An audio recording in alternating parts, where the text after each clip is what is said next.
తూర్పు అసెంబ్లీ నియోజకవర్గంలో YSR Congress party hat trick పై కన్నేసింది.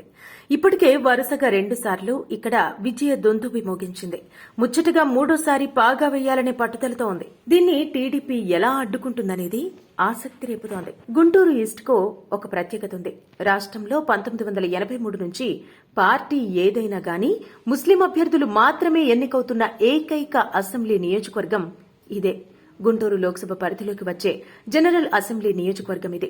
సంఖ్యాపరంగా ముస్లింలు అధికంగా ఉంటారు. కాపులు, వైశ్యులు, ఎస్సీ చెప్పుకోదగ్గ సంఖ్యలో ఉంటారు. అభ్యర్థుల గెలుపోటముల్లో ముస్లిం ఓటు బ్యాంకే కీలక పాత్ర పోషిస్తుంటుంది. టీడీపీ ఆవిర్భవించిన తర్వాత 9 సార్లు ఎన్నికలు జరగ్గా 4 సార్లు కాంగ్రెస్ పాగా వేసింది. టీడీపీ 3 సార్లు, వైఎస్సార్ కాంగ్రెస్ పార్టీ 2 సార్లు గెలిచాయి. 2014 ఎన్నికల్లో వైఎస్సార్ కాంగ్రెస్ పార్టీ ఘన విజయం సాధించింది.